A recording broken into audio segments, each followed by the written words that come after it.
So welcome again to Fair Trade Learning Lessons from Program Providers. The community-based Global Learning Collaborative is excited to host this panel.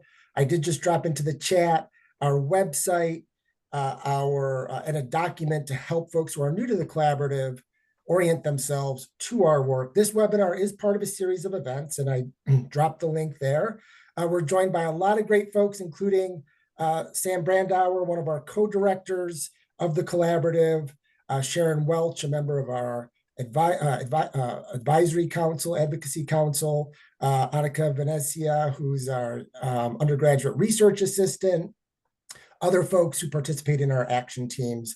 So looking forward to a vibrant conversation. The collaborative is a network of educational institutions and community organizations, and we advance community-based global learning and research for more just, inclusive, and sustainable communities. We're formally known as the Global SL Network, and I mention that because as part of this 5 or so minute introduction, we're going to watch a brief video on fair trade learning, and you will see Global SL show up at the end of that. So you might be wondering, what is Global SL? We are Global SL. And so this event, our webinar series, is one of 4 activities of the collaborative. Just to say briefly, we also engage in measuring our impact on student learning, on community-based and global learning through our global engagement survey. We have a toolkit that is meant to complement fair trade learning with curriculum. And we also really embrace fair trade learning, our most wide open embrace of fellow scholars and practitioners to create more equitable partnerships. We know that historical context has wrought power imbalances.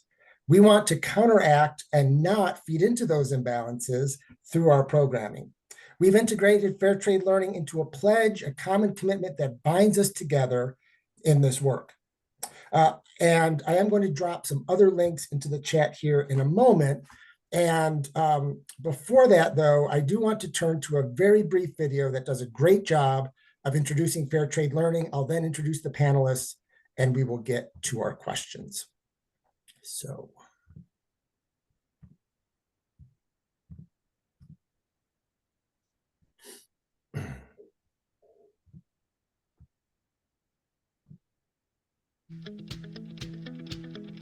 Is your global experience a fair trade?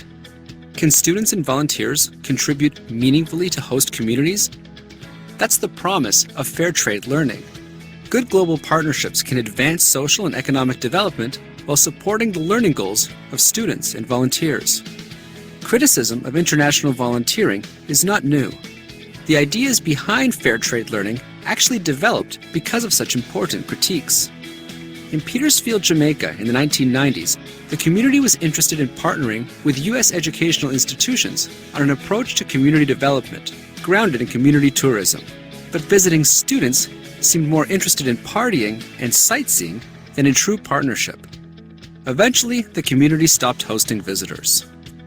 Years later, they worked with organizational partners and scholars to develop fair trade learning standards. Principles designed to ensure that global service and learning partnerships are infused with sustainable development values. What are these fair trade learning principles? First, volunteer projects must be community-driven. Project selection, implementation, evaluation, and decisions about recruitment, representation, and advocacy must develop through continuous consultation with community members. Second, caring should be credible. Any direct service must be guided by the best-known professional practices and protect vulnerable populations. For example, we know from research that short-term volunteers should not work in orphanages, and pre-professional volunteers should not be involved in clinical medical practice. Children and health are too important to be left to one-and-done visits. Third, fair trade learning partnerships are capital conscious.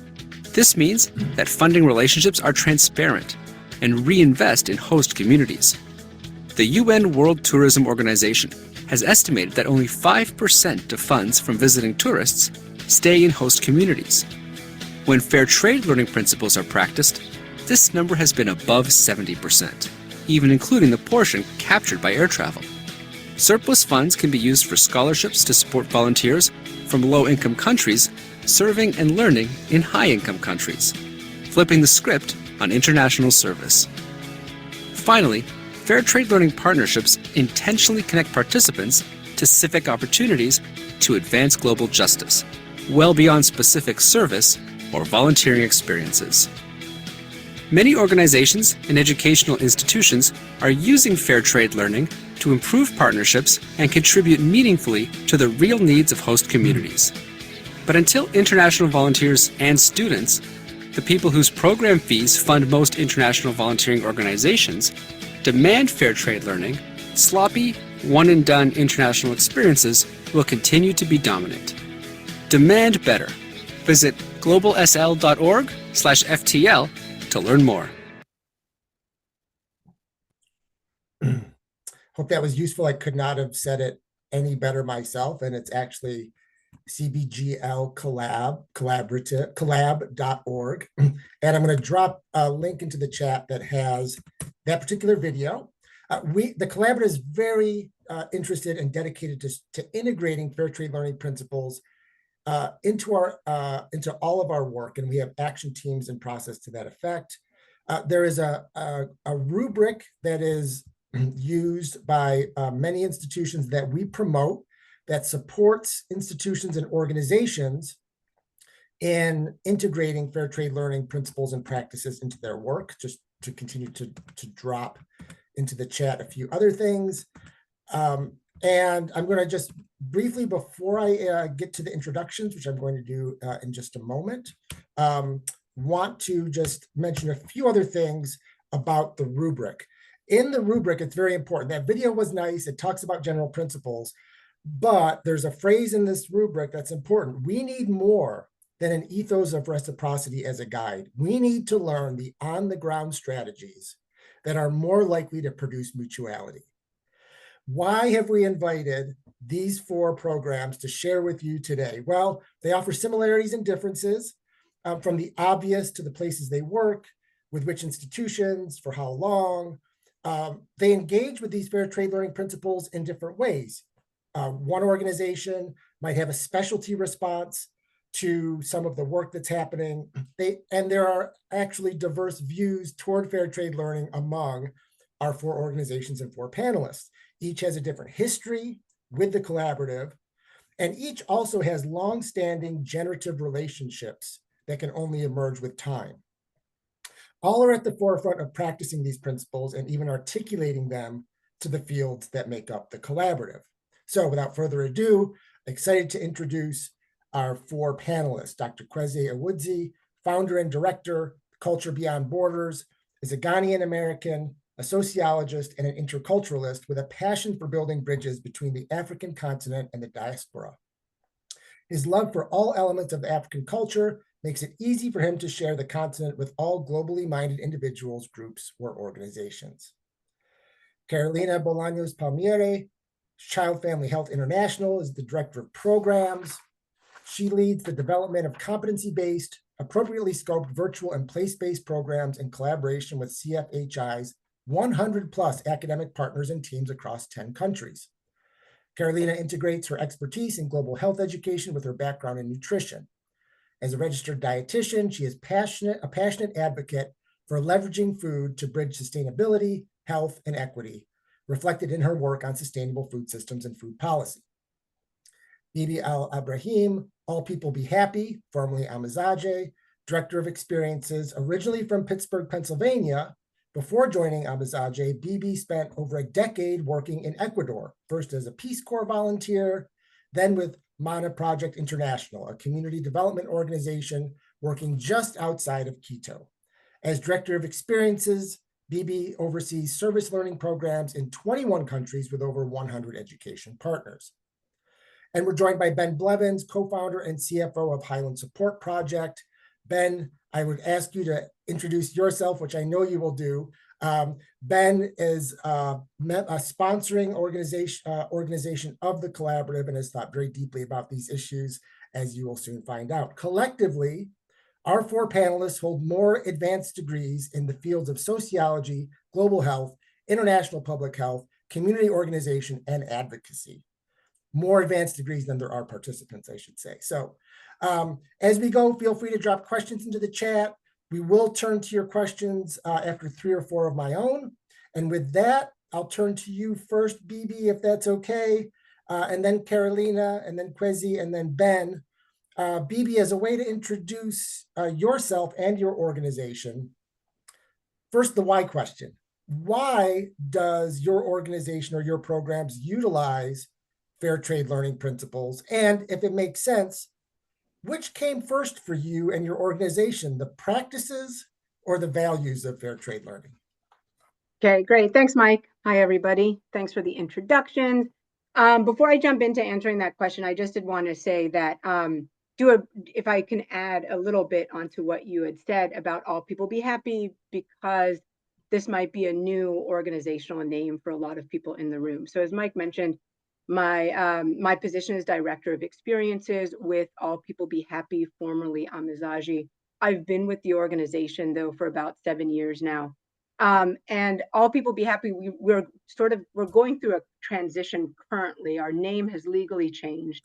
But about a year ago, we started merging with an organization called the All People Be Happy Foundation. And we sort of married our two missions together. And so we are now just All People Be Happy, and we connect, inspire, and improve the lives of individuals and communities through global learning experiences and sustainable development projects. So pretty straightforward. Amizade comes with about 30 years of experience in the global learning community learning sphere, whereas the All People Be Happy Foundation had about 17 years worth of supporting sustainable development projects throughout the world. We have 3 instruments for impact. We want to, or we cultivate a network of communities around the planet that can learn from each other and flourish together. So the bringing of the 2 organizations now means that we have an All People Be Happy network of 25 communities around the world.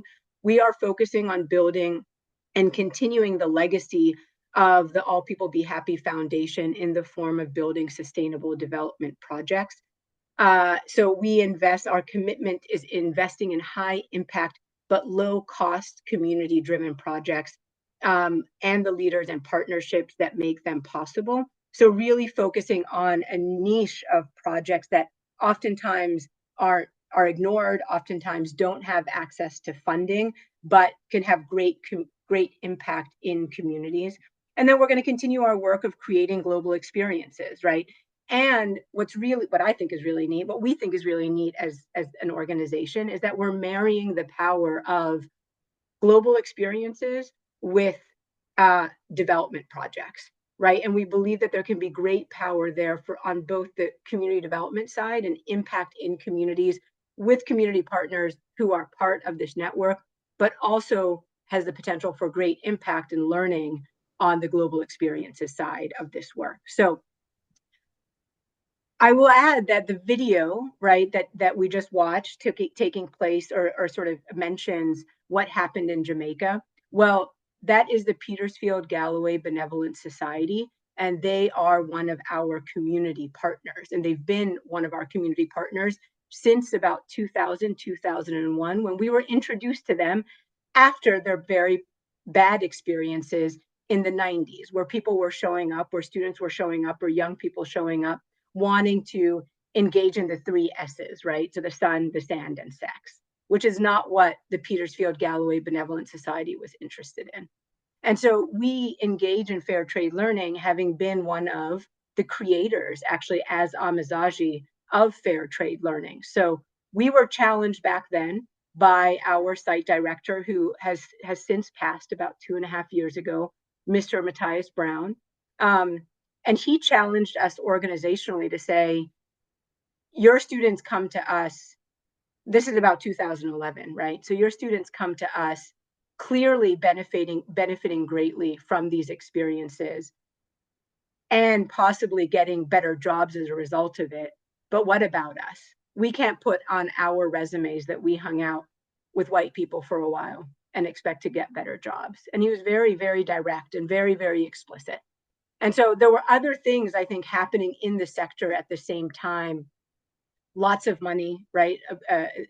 tens of thousands of US students traveling abroad, this industry really exploding when we think about semester study abroads or short-term studying, you know, that is being facilitated by universities. And there's absolutely no standards around it. So those things are happening at the same time, while we're also getting some pressure from community partners to say that we can do this better. We can do this more fairly. We can do this more justly. And so I think the spirit and the ethos was always there, right? But I think that Amizade, and I wasn't part of the organization at that time, but Amizade really felt as though something had to be done in way of saying, okay, yeah, what is the framework? What are our standards?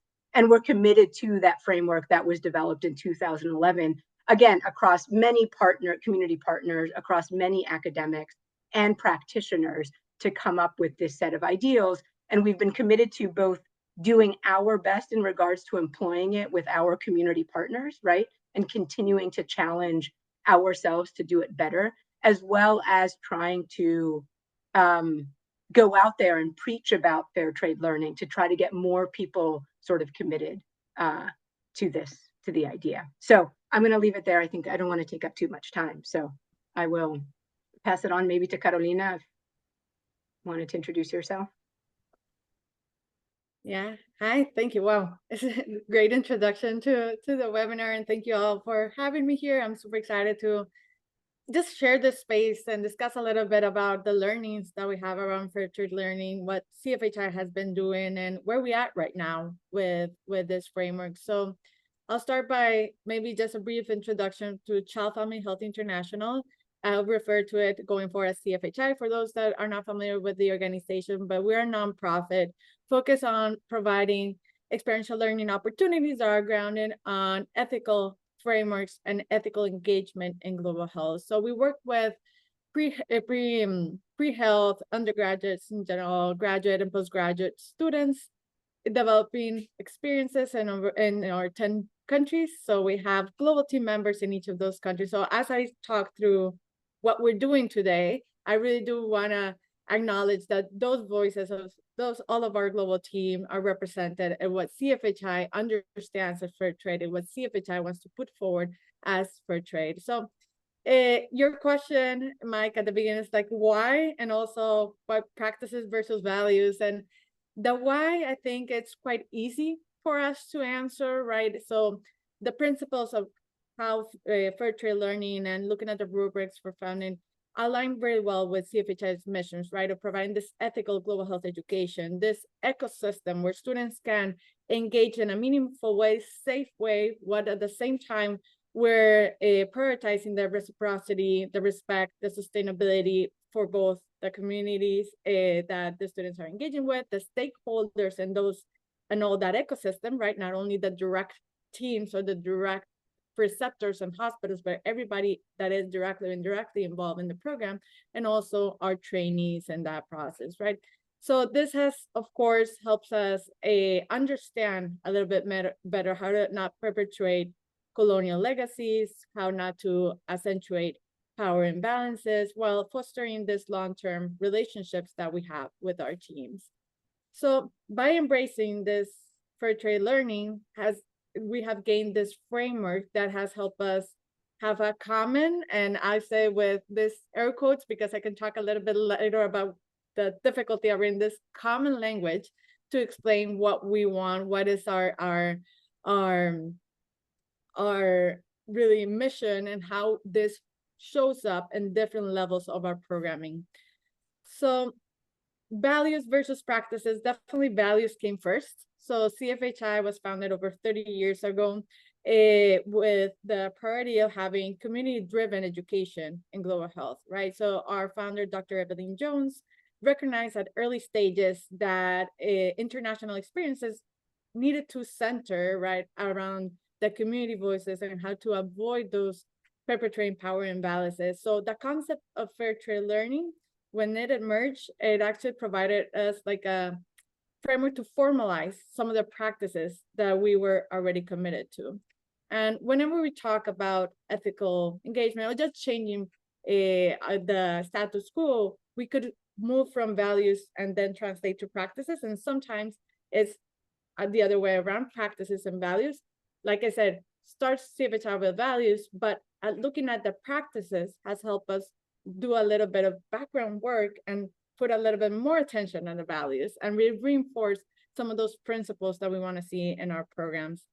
And because of that being our starting point and that really strong backbone of our organization and how we conceptualize our programming, how we communicate about our programming, has also given us a space to challenge the rubric a little bit and really say, this is not really aligned with CFHI's work. It's very focused on service learning when CFHI is doing global health education. So we have gone through a really meaningful process starting in 2022 to look at that and how that translates for CFHI and for a global team across those 10 countries.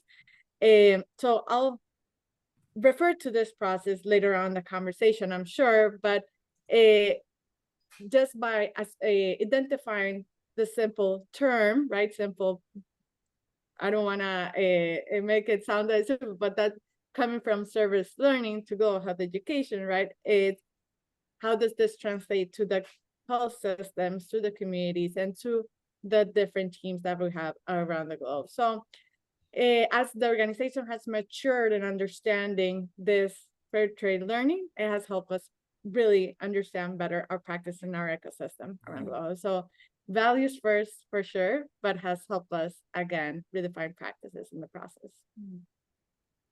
I'll stop there, come back there. No, that's great. Thank you, Carolina. And you're offering a nice foreshadowing of where we're headed in a moment, which is with what are the practices, right? So yeah, we're getting right now with the why. Kwesi, what's the why of your organization? Why adopt, or why, how do you think about these fair trade learning practices? All right. Hello, everyone. Thanks, Mike, and for inviting me here. I'm new to the collaborative community, and it was a nice introduction last year and meeting a lot of familiar faces here. My company is Culture Beyond Borders, and it's interesting, Carolina, that you ended up on the practices versus values dynamic. Me being born on the African continent and wanting to promote the African destination within the education abroad community, I was very aware of some things I did not want to perpetuate, which is that stereotypical image of the African continent. So I feel like I just went straight into practice to make sure my exchanges had this equity, had this power dynamics kind of addressed and recognized right from the beginning. CBB, or Culture Beyond Borders, not by aiming to promote the African continent, we strive to have comprehensive services, make it feasible or make it possible or plausible for faculty and students who think, oh, I want the experience of the continent, but the way it is discussed, it seems such a far away thing. So we want to be that that bridge for people and organizations and students interested in being on the continent. With that, we ensure that we facilitate authentic intercultural experiences on the ground, and that authenticity involves being within the community. For me, understanding the community's needs first, but also understanding the needs or interests of the visitors. When I was speaking to Mike about this before, one thing I mentioned is for it to be sustainable, those going will have some perceptions that need to be checked, but also the community that they're going to visit. The Ghanaian communities will also have some perceptions to be checked. It is now seen as, oh, if Americans are coming, that there's some things that are going to happen, or there's a status they have. So I have to talk to both communities about expectations and how the connections can be more sustainable and authentic, not based off of stereotypes. I have some examples which will come in the follow-up questions, but to me, being that bridge, connecting the diaspora, for instance, which is a very touchy or very an operation that has to be done carefully. Those of African descent who live outside the continent, those the African diaspora, connecting them back to the continent, it comes with a lot of expectations, a lot of mindsets that if it's not adjusted at the beginning, then it might lead to less than desirable outcomes. So our why is to make sure the maximum impact of these collaborations is achieved. It leads to joint mutual benefits, growth, transformative growth, and decreasing the exploitation and the disruption to communities. We'll also discuss how we talk to the community and make sure we uphold traditions that are within the community, even when the visits are short, right? The company CBB is the long-term relationship, which my platform or my setup is different from others. We are the long-term relationship standing in for the those visiting. So we'll discuss more, but yes, we end up very much overlapping with the fair trade learning principles, even though it kind of came through the practice of what I wanted to see, of how I wanted to connect with the continent in this instance. Thank you, Kwesi. And Ben, last but not least, like what is the why for your organization to utilize these fair trade learning principles? Hey, everybody. As Mike said, I'm Ben Blevins. I'm currently a PhD candidate in sustainable education, and I'm kind of here wearing two hats. One is as Highland Support Project, and the other is Highland Partners. Highland Partners is our program-related income venture involved in facilitating community-engaged learning, and Highland Support Project is an NGO.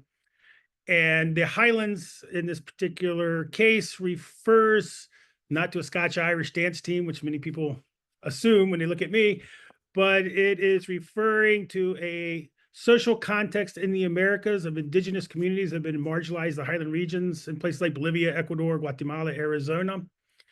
And so as Highland Support Project, what I'll share with you, when I was an undergrad in Nicaragua, I had the opportunity to hear an exiled Jesuit priest from Guatemala.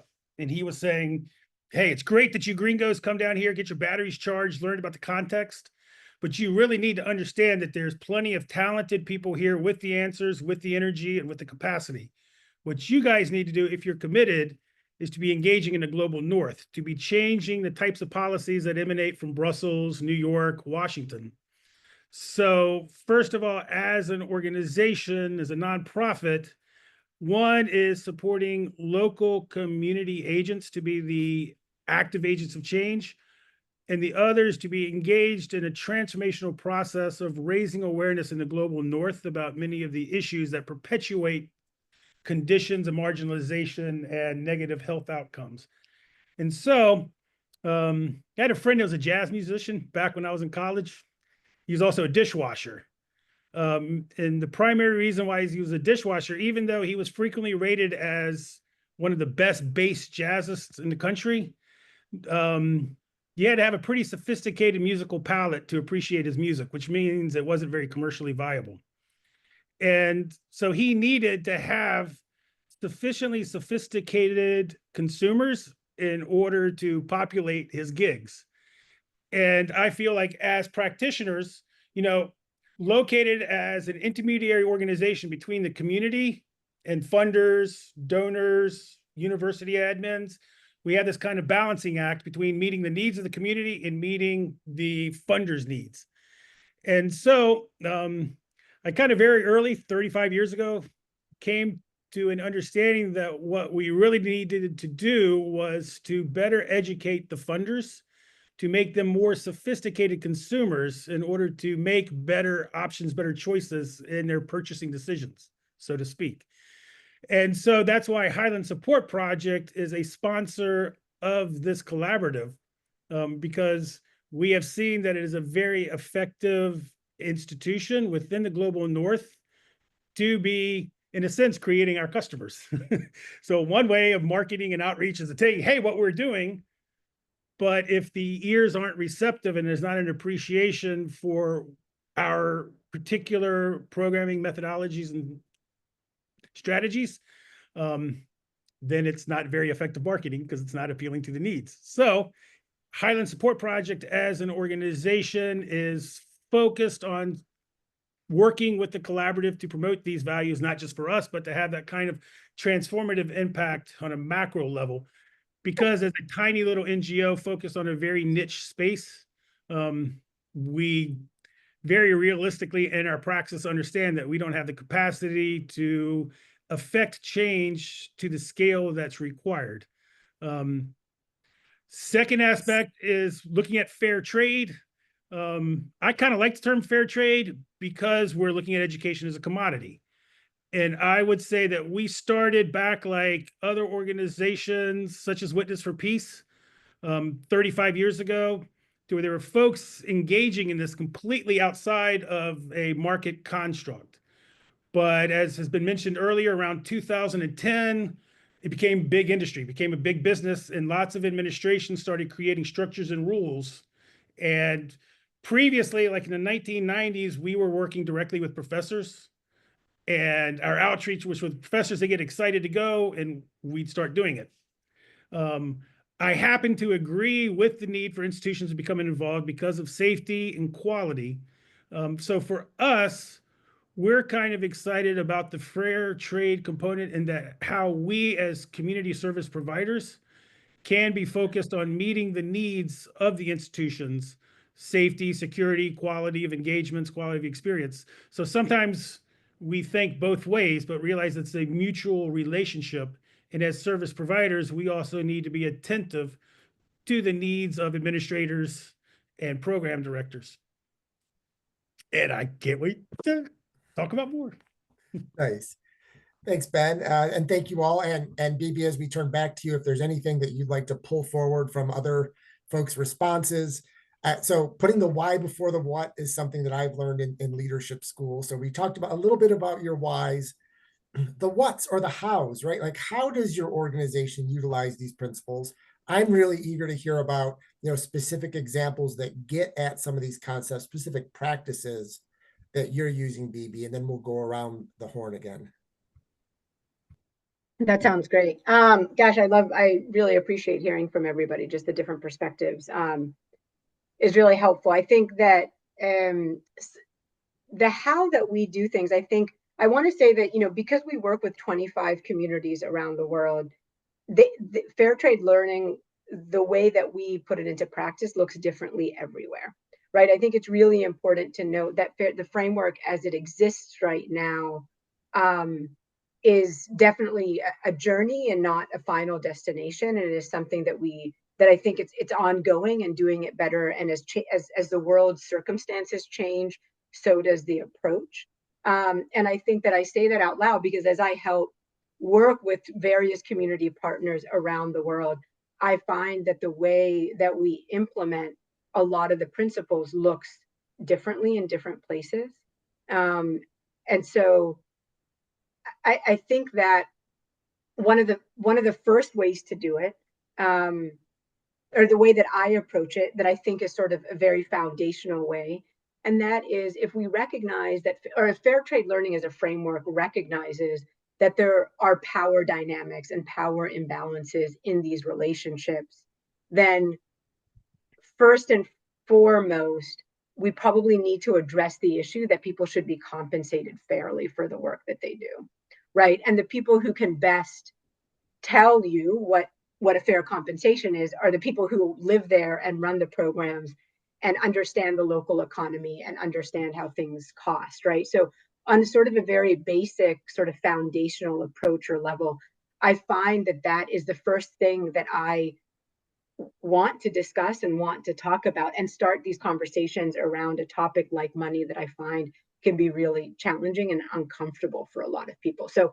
if we think about the video and we think about that 5%, that was highlighted in the video as maybe making it to the community that is hosting, right? As fair trade learning, it challenges us, the principal challenge us to say, no, like we need to find ways to ensure that the majority of the money is staying in the community that's hosting, because it's the community that is in many ways is doing a lot of the work, if not, the majority of the work. And so one thing that I think that we do really well is to say we need to have these conversations with our community partners around transparency and finances, right? Like how much do things cost? What is fair for people to make?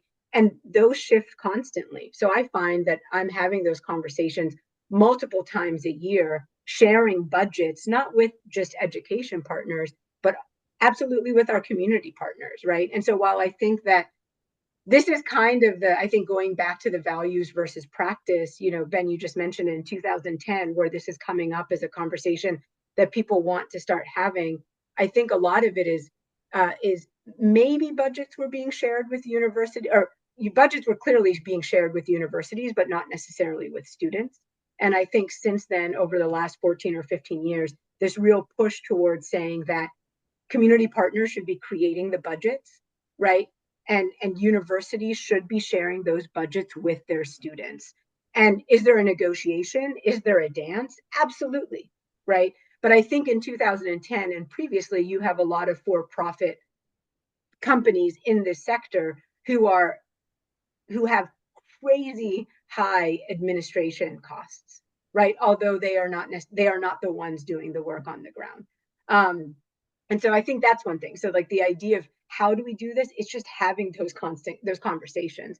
And I think that they can be really uncomfortable, but those conversations have to be had both with community partners, both with education partners, and certainly with students as well, so that students understand where their money is going.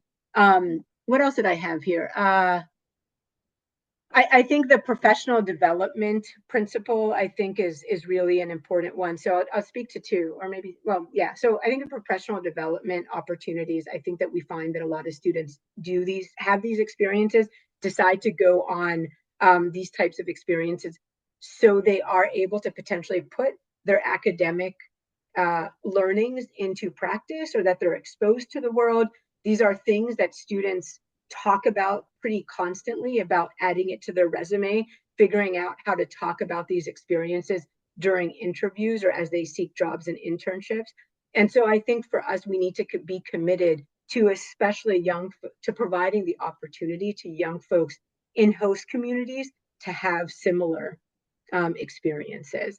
And so for us as an organization, and we have to be creative about it, right? Like visa issues are a real thing. Those are realistic challenges that we need to figure out.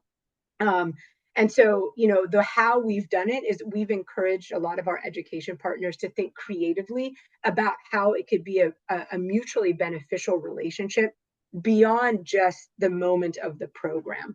And so that has manifested for us in a 4-year scholarship given by a Western PA university to a young Jamaican community partner whom we had, the university had worked with them for over a decade. And so that was their way of living out this idea of what it was fair trade and what they could give back to the community. We see it pretty frequently with universities inviting folks from our community partners to present on campus, right? To talk about the work that they do in community development. And that's amazing. That is, in fact, something that a lot of our community partners do put on their resumes, could potentially support their ability for employment or better employment. And then the final thing that I will say is that as a result of COVID, and we're engaging more frequently on virtually, we find that we've been able to create more moments where young students, say from Jamaica, are engaging with our community partners around the world virtually. And that's amazing. It's definitely, we don't want to stop there. It would be even more amazing if they had the opportunity to travel and to actually experience a different community and a community-based learning experience. But we're moving in that direction, right? We can make things happen virtually in a way that we couldn't before. We've had young folks from Bolivia and Puerto Rico engage with one another, And the most amazing part of it wasn't necessarily their engagement with our community partners, with other partners around the world, but it was the engagement that they had together, right? For them to actually meet somebody from Bolivia or vice versa.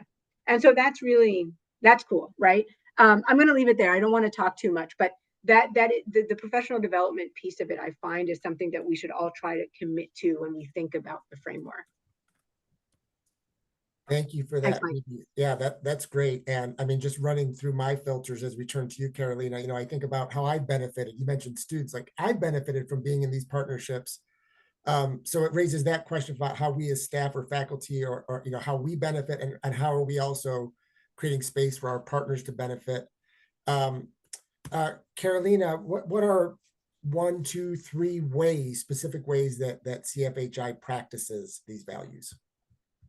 It's difficult to pick 2 or 3 ways how we practice, because I feel like it's a framework that we cannot just only pick and choose the things that align, but that we have to like trickle down in different ways in our programming. But Bibi, you started with the financial component, and I'll start there just because I agree with you. Sometimes it's that uncomfortable topic to have, uncomfortable conversation to have with different stakeholders, right? So the transparency on those communications, not only with our global team and reviewing the budgets annually, proactively reaching out and saying, what are the costs for the services for next year, and then being able to set their own fees, right? And us as central leadership, then translating that to the program cost, but having that open communication.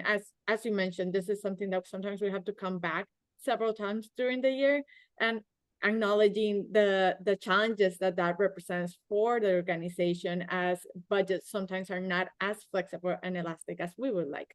But I think most importantly, it has helped us guide the conversation with the other stakeholders. And I'm talking about the academic institutions, with students, with parents, sometimes that are involved in this pre-departure part, student preparation, right?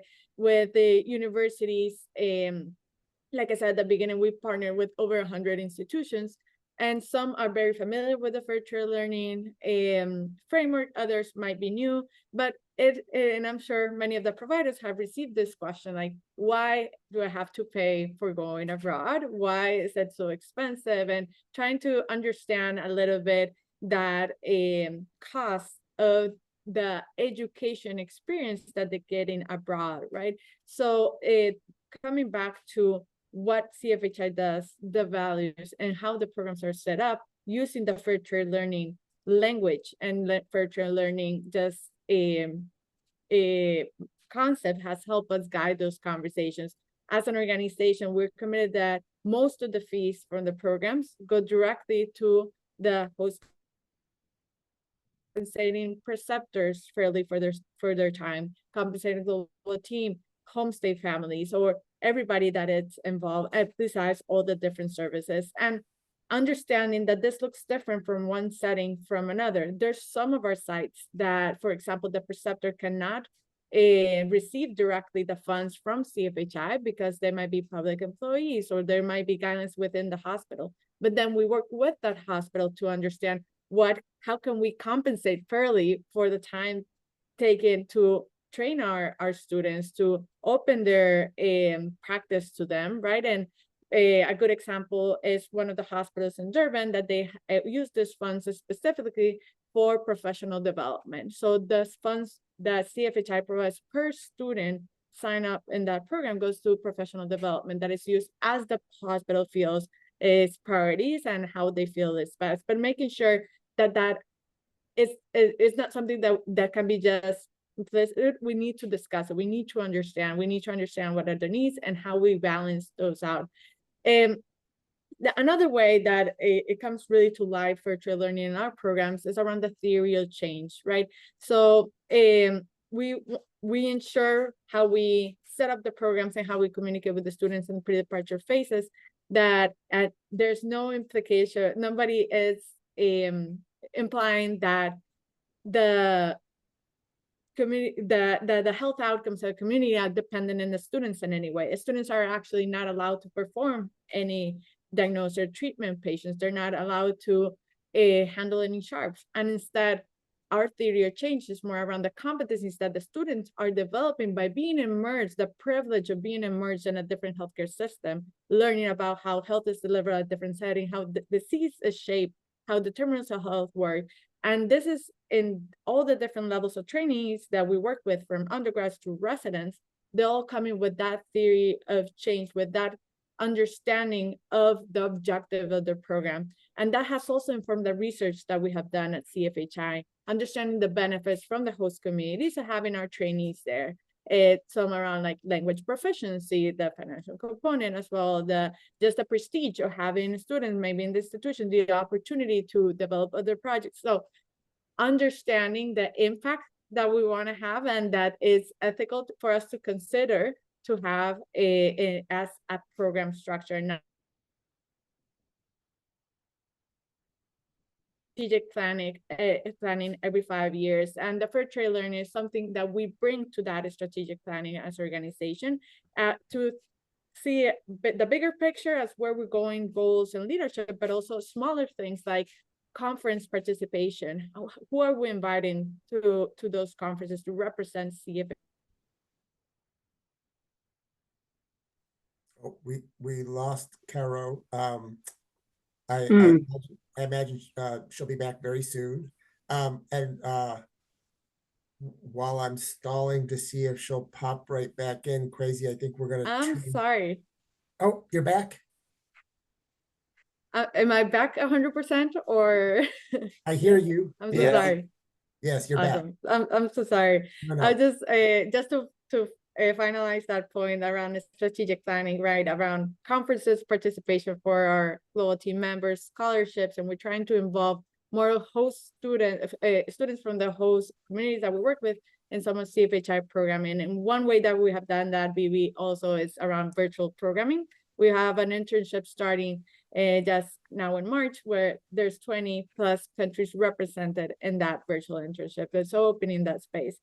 And the last thing that I'll mention, because I feel like it's one of the most different things that we have done at CFHI, is including global team members to the board, the board of directors of the NGO. So having them there participate of those conversations and also vote as the direction of where we want the organization to go to. And I'll finish up there for now, but thanks.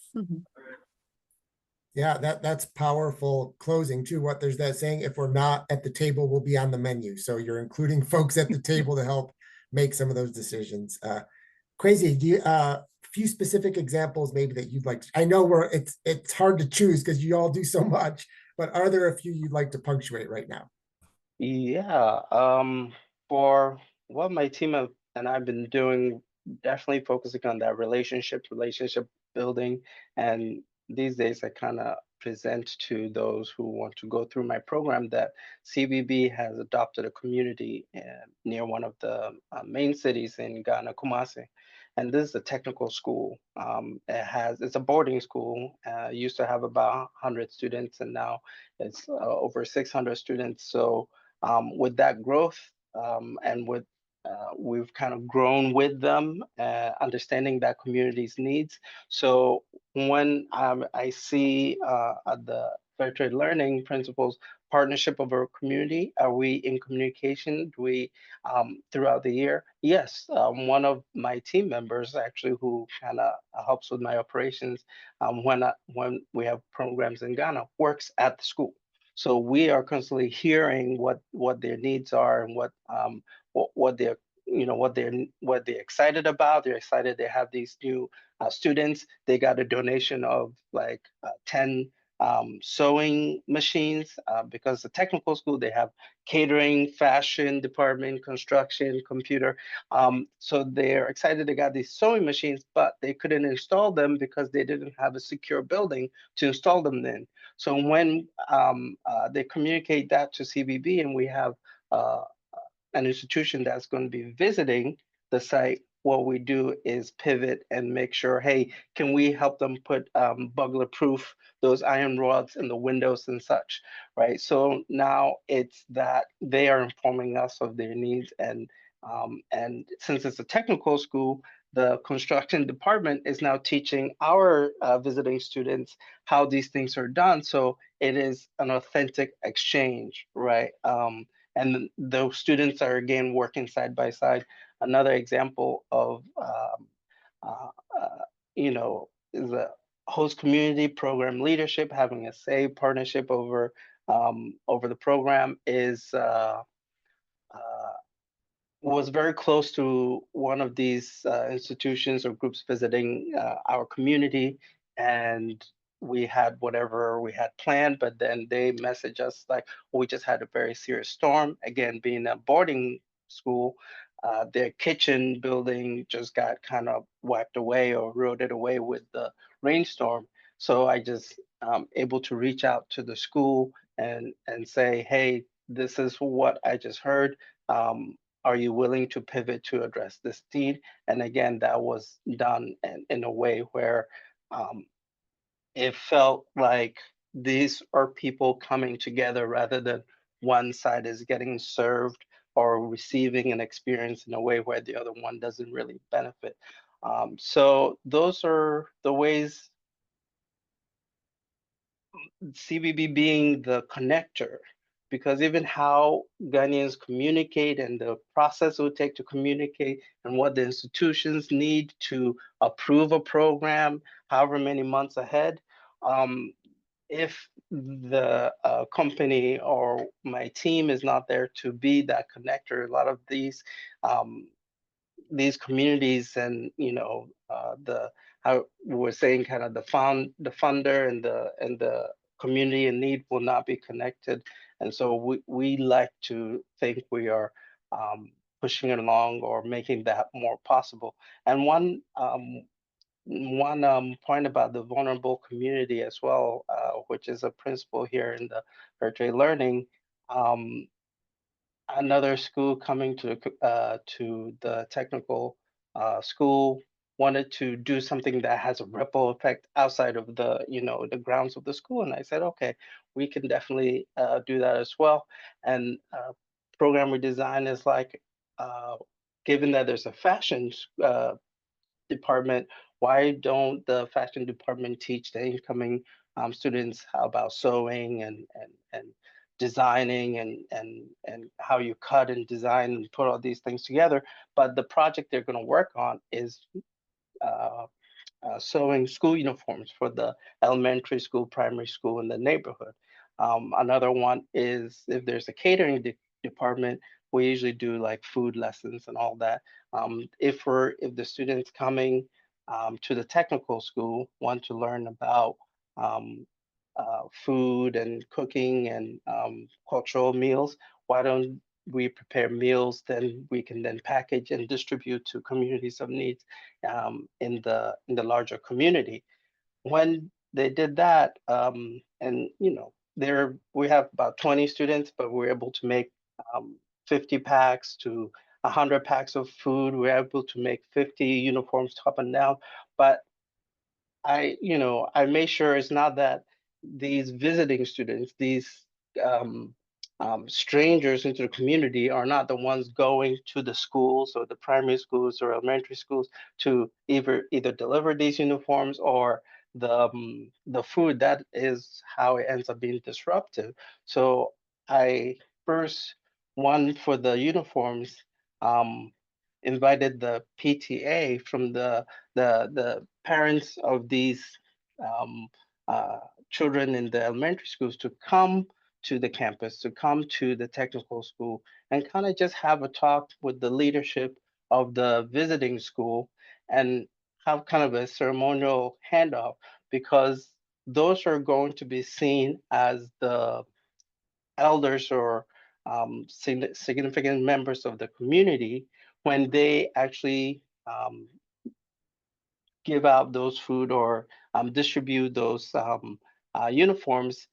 So when I say we are holding up the traditional practices, we're holding up the structure of the community rather than disrupting. Those are the little things that make sure, yes, we're going to do something that has a positive impact, but we're not going to do it in a disruptive way. We're just going to find a way to fit it into what's existing. And after these visitors leave, those parents, those PTA leaders, sometimes as the community chief, they are still there, and the power was kind of transferred onto them, and they can still continue to have the type of influence and sustainable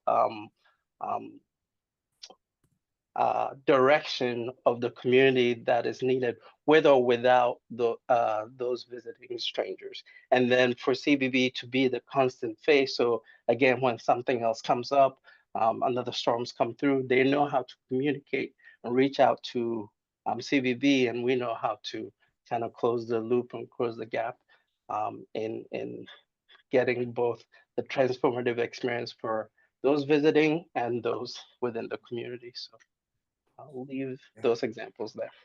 That's so powerful, Kwesi. I mean, all those examples. Thank you. And so hopefully folks can stay with us for questions. Ben's going to turn to you, for how your projects are practicing these principles. And I'm just going to drop a few of my questions. If you all have questions, drop them into the chat. These are my questions for the panelists. And if there are no others after Ben wraps us up here in a moment, then panelists, you can choose which of these, if any, you want to talk about. Maybe it's something that another panelist already said that you want to return to. But Ben, I want to give you a chance first to weigh in on this particular question. Okay, I'll try to go as fast as possible because questions are always the most productive. Worse, I'm going to share in this link an article that's called Decolonization, Not a Metaphor, kind of famous by Tuck and Young, and it's kind of a slap in the face. I love Paulo Freire, and you'll notice if you read the article how it's kind of critical on some aspects of Paulo Freire. So, but to me, articles like this are critical in that as part of praxis, we should be engaging in tough and difficult questions. And a critique I have of fair trade is being involved in it for over 30 years. Is originally fair trade was about bringing opportunities to marginalized communities to gain direct access to the market. And most people involved were like social enterprises, public health workers. And then it became like a marketing term, and it became about bringing jobs. And 500 years of colonial relationships between the global north and much of the developing world has been about bringing fair pay or jobs, which is somewhat of an abstract concept. Our particular context of working with indigenous communities, a significant issue has been the deliberate attack of indigenous organizational infrastructure. In places like Guatemala, there's political violence that eliminated that infrastructure. So for us, a big part about reciprocity of engaging in a mutually beneficial way is about developing local organizational infrastructure empowerment, both ontological empowerment and community empowerment. So some of the ways we do about that, for example, with housing. In Guatemala, we worked with the community to build a community center. And there's a saying in development that all development happens 45 minutes from the last hot shower. So this is a community that's very isolated in the Highland regions. But rather than creating a kind of hostel for tourism or something like that, the community needed a center. As a community in the region, they didn't have any place to hold meetings, trainings, activities for the community. So we don't own the building. The community owns the land. They own the building. There are some rooms in that building with showers and bathrooms that facilitates us bringing in occasional teams to not overwhelm or transform the community to being a tourist spot. But it's also an example of developing the infrastructure owned by the community that assists the community in developing their own power. Another example with the housing is with the White Mountain Apache Reservation in Arizona. We partner with the Theodore Roosevelt Boarding School, a tribally run. They took over the boarding school and it's now tribally run. And working with them, they're like, please, no more community gardens because it's easy to come in and install a community garden. So it's kind of a fun project, but it's maintaining that garden all year and also having activities with that gardens that's meaningful and useful for the students. And the teachers are all overwhelmed, underpaid, stressed out. They can't become like full-time gardeners. So what we did with the Theodore Roosevelt School, for example, was to have a relationship where we bring in teams. The teams that are paying to stay in the dorms, those funds goes to pay a garden manager who operates extracurricular activities for the students, incorporating curriculum relevant STEM activities with culturally enrichment programs. And right now we're engaged in the region of a rehab of a camp for tribal communities in Arizona that desires to provide a facility for tribal youth from different reservations to have those kinds of enrichment experiences at a accessible cost or for free. So we're currently working to try to develop it. If anybody's interested in going to Arizona for a transformative great experience, staying at this camp. But the point of staying at the camp and doing work on the camp is that's then providing this network of tribal actors with the facilities to offer those programming to the students. Hey, another example that I'm really into is our work with Mayan midwifery and medical teams. And right now there's kind of a phenomena with midwifery that the majority of programs is about training traditional midwives to interface or participate or be engaged with biomedical system, the Western system. And a real issue for indigenous midwives is actually the transmission of knowledge internally from generation to generation. So if we can visualize, you can form one type of program in school that's about supporting Mayan midwives, traditional midwives, to learn Western medical practices and to get the licensure and credentials or acceptation from the Western medical system, way of thinking, way of being. Or you can form a Mayan midwifery school that's Mayan midwives teaching other midwives. And working with these midwives, it's not that they're opposed to Western systems. The issue is that if you're not intentionally supporting indigenous midwives to transmit their knowledge internally, then it disappears. So what we've worked on is engaging around relational ontology in healthcare and working with North American, primarily nursing programs, because nurses are cool and nurses are the backbone and we should all like turn the world over to nurses.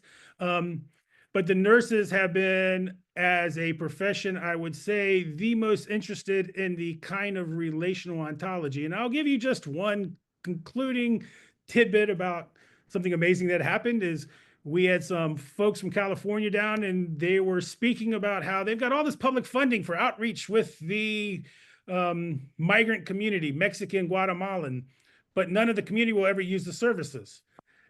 And our folks were like, yeah, it's relational. You guys are thinking transactional. So yeah, you have free services and you're thinking we have this free things for you. Why don't you use it? But our folks don't trust you unless they feel like you have a relationship, you care, and have a personal relationship. And they were then able to go back to California and implement that knowledge, that learned knowledge about the notion of relational ontology and how to engage in public health care with the community that's fostering more of a relational experience. Could go on for an hour, but we're at the end of the, we're over the hour, so I will stop. Thanks, Ben. Thank you all. I see there's a question or a comment here about how do we create synergy of skills and resources that meets the values and goals as well as meets the needs of all parties in a sustainable way. And I've heard each of you talk about, empowerment's a term that I will interrogate as we're interrogating even the fair trade learning principles. Like, how do we create space for communities to empower themselves? And I think that's what fair trade learning has the promise of. And so if one of you is eager to take on that question, and then we'll make sure at least we do, if other folks have questions, please drop those in. If there's something that you four just want to make sure you get a chance to say too, this is a good chance. So would anyone like to address a question or continue the conversation here? Carolina, I'll turn to you if that's okay. Anything you'd like to make sure gets said or in response to, you had referenced, like, where is fair trade learning? Where is CFHI taking fair trade learning? Where are some of the challenges? How do we, as practitioners, exercise or strengthen that FTL muscle, as I called it?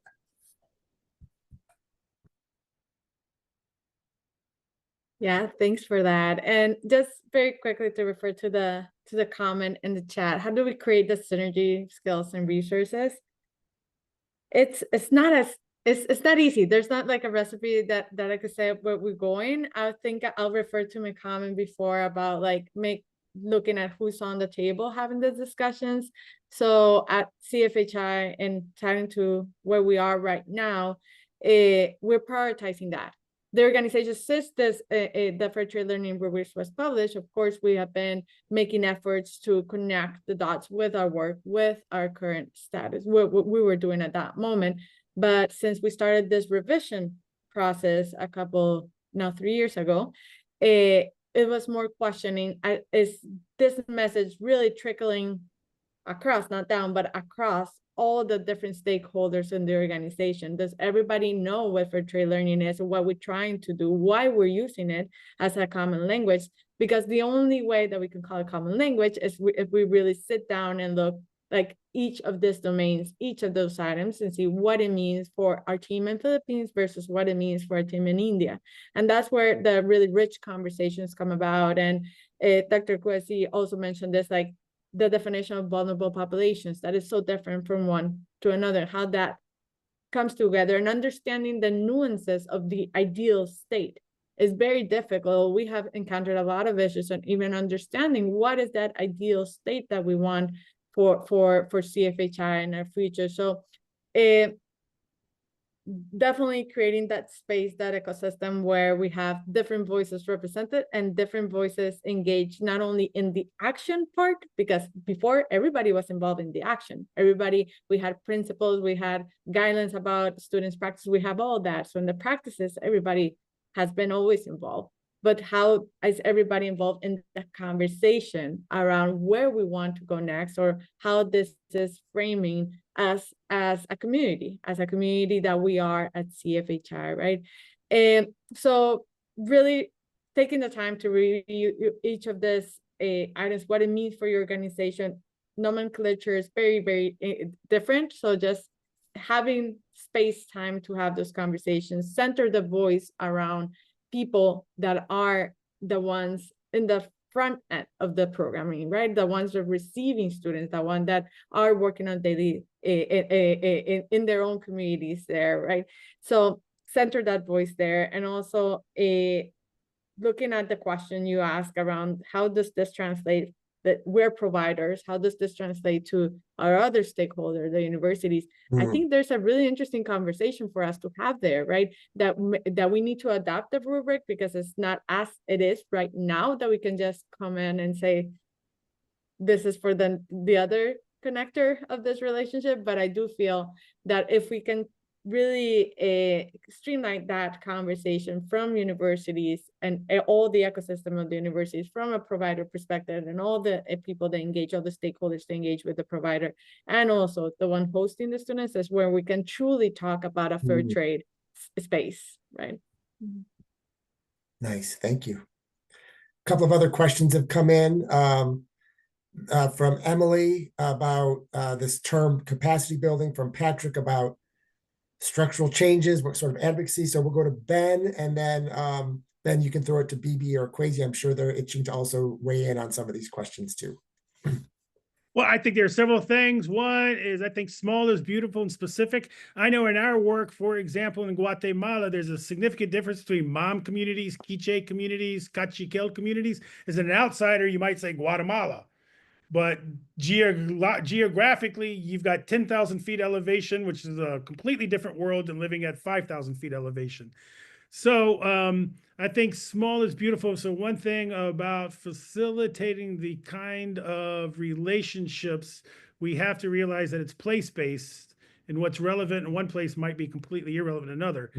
And for the question about empowerment, as a community organizer, we do a lot around power. And so there's lots of different powers, from rhetorical power to financial power to like military power. And I think that's something that's exceptionally important for us to engage in our praxis, that while we might not be able to empower other people, we can sure as heck disempower people. And there's disempowerment. I will give an example. We do stoves, and we started building indoor cook stoves over 30 years ago. Primary cause of mortality for children in the developing world is indoor air pollution in women, and building a stove evacuates the smoke, thereby eliminating the environmental cause of the issue. Now, doing that, you can go and hand out stoves. And we've seen this phenomena where different actors started to prefabricate stoves, and they would create a proprietary model of stoves and get things like Rotary clubs or the USAID to fund the distribution of thousands of stoves. The kind of funny thing in Guatemala is a lot of times these stoves are called the crib, la cuna, because they work really well as a crib. They don't work too well as a stove. And in communities we were working in, reading the fire was a big part of the culture of the community.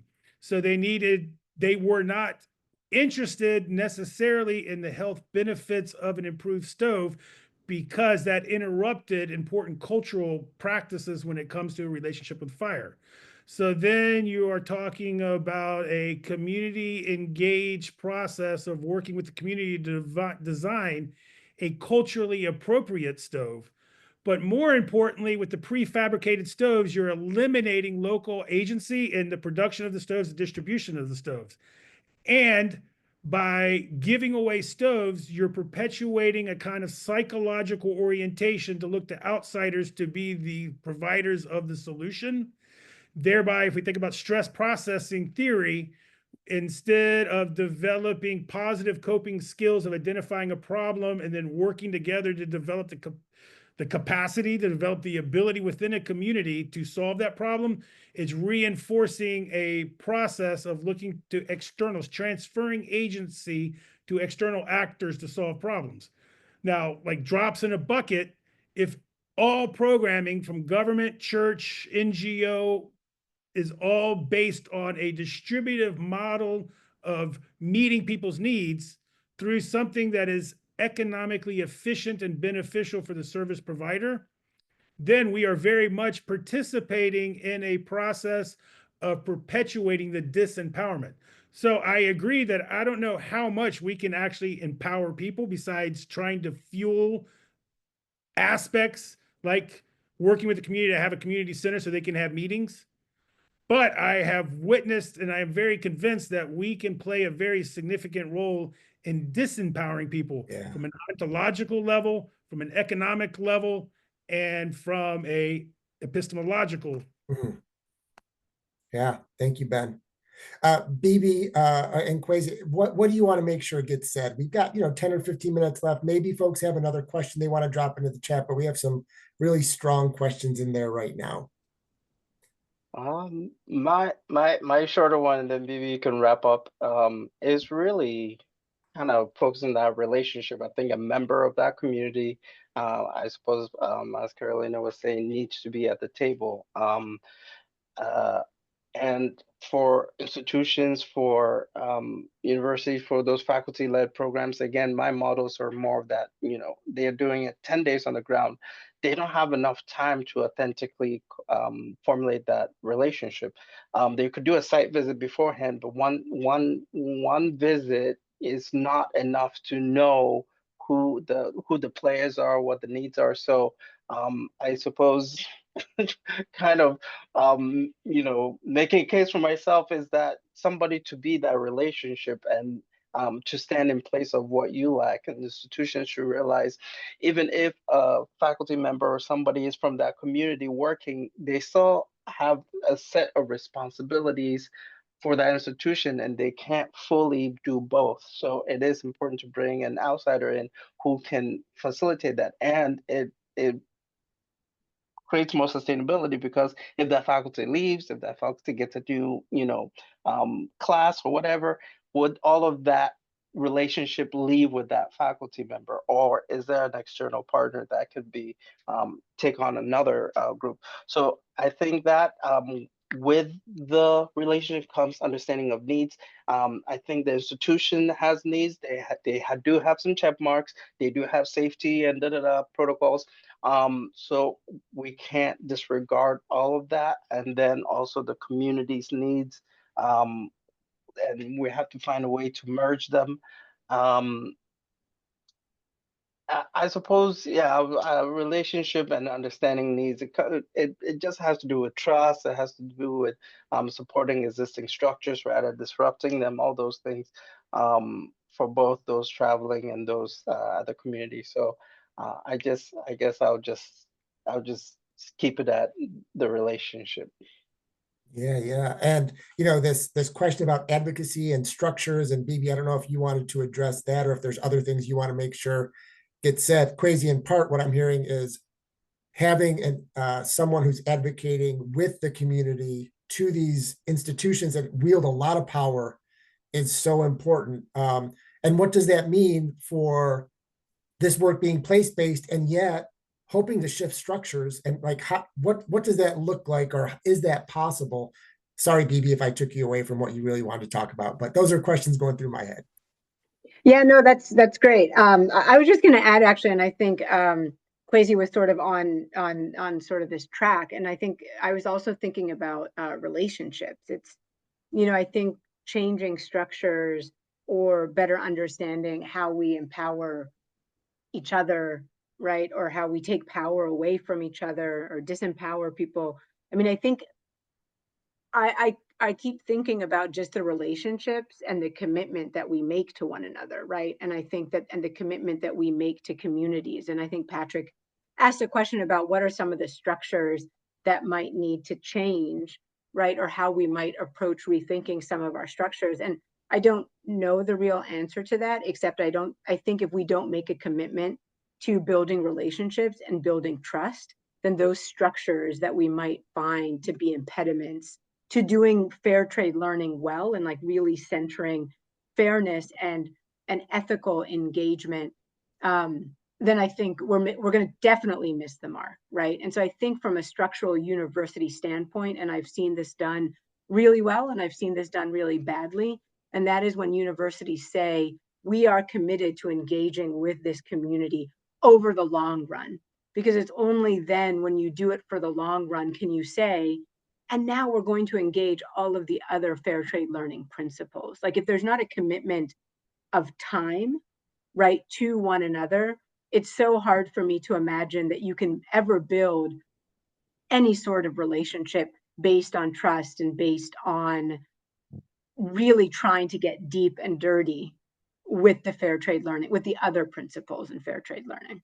And so I just think that from a university perspective, I think that a few of our universities, including Northwestern, right, is this commitment to going back to similar or to the same communities year after year to at least build institutional trust and relationships so that you can be committed to when things aren't going so well, right? Like you're still committed even when things don't look good, right? So we've had that happen to a number of our partnerships with natural disasters, and that is the commitment to relationships, despite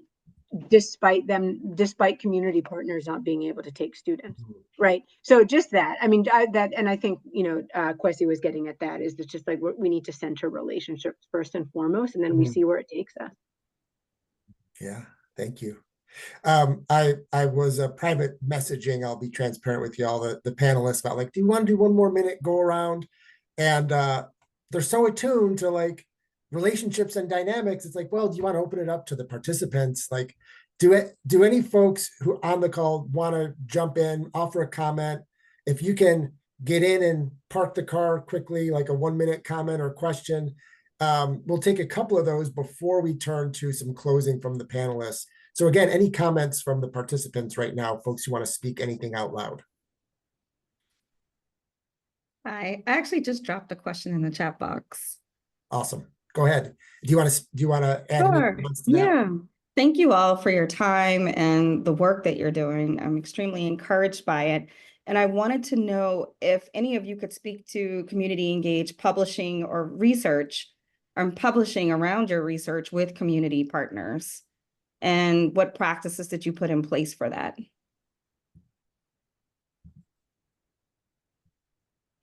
I'll go. So we have a participatory action research project. One is currently we're engaged in training citizen scientists, so that's grassroots folks to be able to do the data collection. And we have a program to be increasing the capacity of community members to be the active agents of directing the research. Our engagement right now has been more facilitating research from academics here. And I would say it's a significant challenge because most of the stuff falls into like paying for publishing. And there's also the question about the extractivist nature of publishing for research and working. So our effort right now is around, if anybody's interested, we have indigenous folks in Guatemala, Likia down at the bottom, which you can get her email address, but she is facilitating participatory action research projects with indigenous women on issues that are concerned to them. Nice, great question. And would anyone else? Oh, Carolina, I see you've unmuted. Go ahead. No, I can add quickly, like one of our pillars at CFHI is the thought leadership component. And we do put a lot of our effort in not only implementing these practices in our own programs, but how do we advance the field of global health education as a whole? And part of that, it's publishing, right? So for some institutions, they need to see that academic publication. And CFHI has been working for many years to really understand those gaps that are in the conversation in academia and how can we support that. So for example, right now, our team, together with several academic institutions and several representatives of our global team, we did an open call to see who wants to be involved and so on, creating a paper on competencies for medical electives, right? So really finding how would that look like.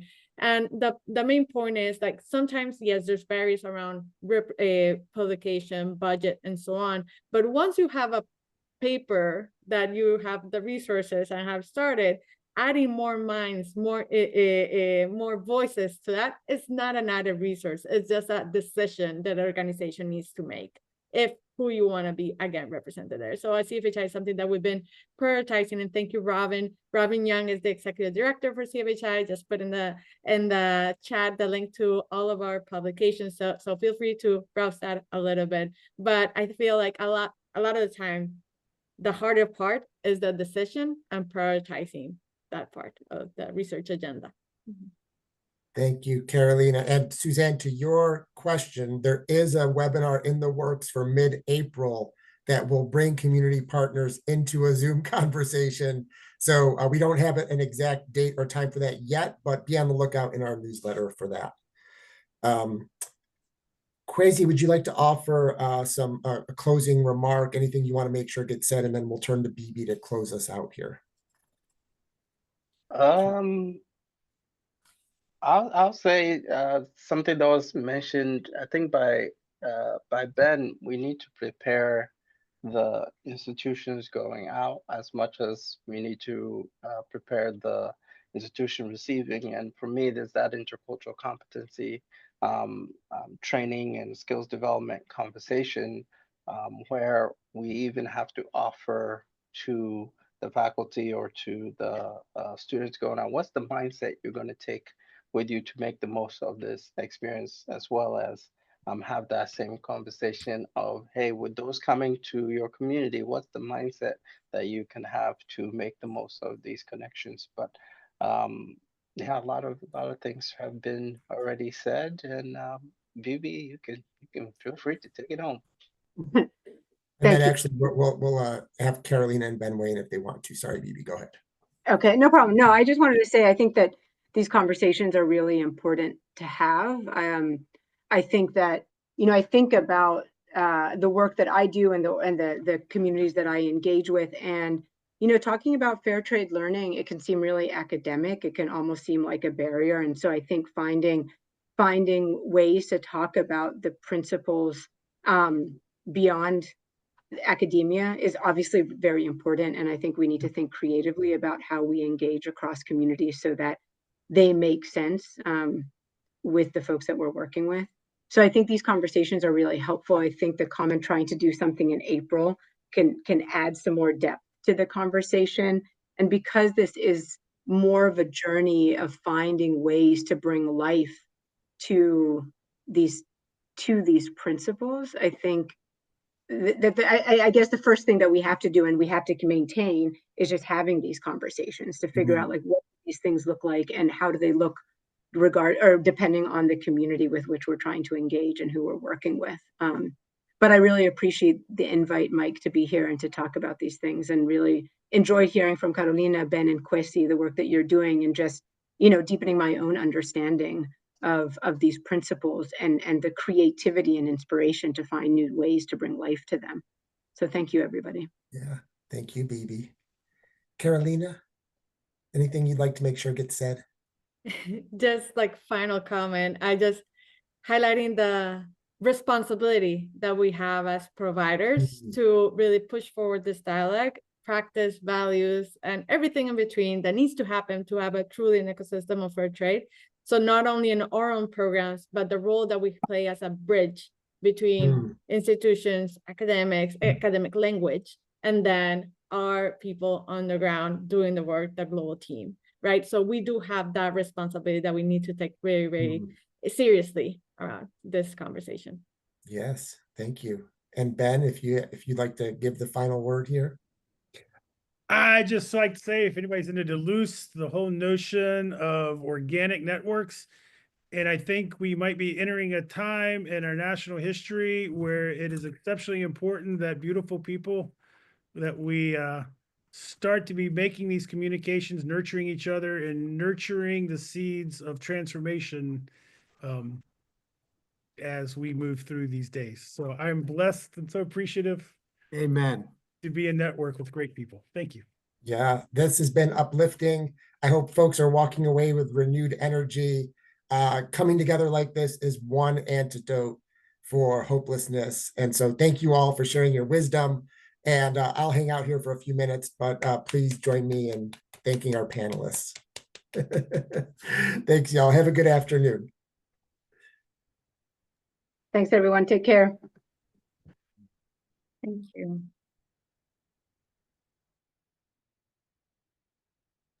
Don't want to leave you alone in here.